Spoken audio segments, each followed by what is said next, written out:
Assalamualaikum warahmatullahi wabarakatuh.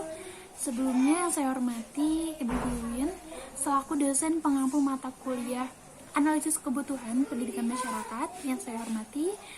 Izinkan saya untuk memaparkan video pembelajaran terkait dengan merencanakan dan menganalisa kebutuhan belajar pendidikan masyarakat. Sebelumnya, perkenalkan, nama saya Shirley Hardiani dengan NPM 202103030. Baik, langsung saja kepada pemaparan dari materinya. Kebutuhan masa depan menjadi bagian penting dan telah direncanakan jauh-jauh hari agar semua itu dapat terwujud. Kebutuhan masa depan merupakan proyeksi atau antisipasi kebutuhan yang akan terjadi di masa mendatang. Dalam pendidikan luar sekolah, identifikasi kebutuhan yang diantisipasi ini akan membantu dalam mempersiapkan peserta didik agar mampu memantau lingkungan dan memahami kemungkinan-kemungkinan yang dapat terjadi di masa depan.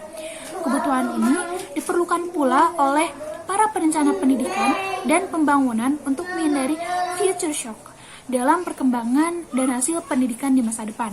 Kadangkala kita menghadapi banyak kebutuhan yang diharapkan oleh seseorang, sehingga pada akhirnya kita perlu mengadakan need assessment atau discrepancy analysis.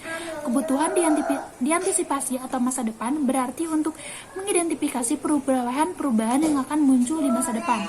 Misal, penerapan kurikulum, model, teknik pembelajaran yang baru, dan sebagainya.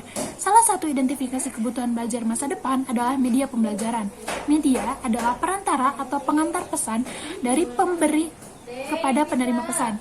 Association for Education, Communicational and Technology atau AACT menjelaskan bahwa media adalah segala bentuk dan saluran yang digunakan orang untuk menyalurkan pesan atau informasi.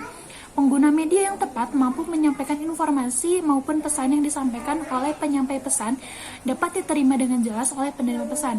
Begitu juga ketika media digunakan dalam proses pembelajaran di kelas. Informasi yang disampaikan guru sebagai penyampai pesan di kelas dapat diterima dengan jelas oleh peserta didik sebagai penerima pesan di kelas. Pemanfaatan media baik serta memadai diharapkan dapat merangsang pikiran, perasaan, perhatian, dan minat peserta didik sehingga proses pembelajaran dapat berjalan dengan baik dan menggairahkan. Verbalisme mungkin saja akan muncul ketika pembelajaran tanpa menggunakan media. Namun, dengan menggunakan media, unsur verbalisme dapat dikurangi bahkan dihilangkan. Media tak menghilangkan unsur verbalisme, maka peserta didik akan diberikan pengertian dan konsep yang sebenarnya secara realistis dan teliti, serta memberi pengalaman yang menyeluruh pada akhirnya memberi pengertian yang konkret.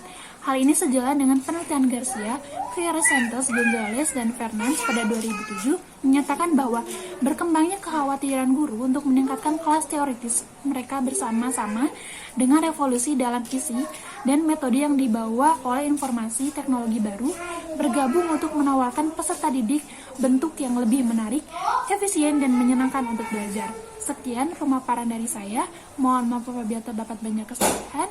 Wassalamualaikum warahmatullahi wabarakatuh.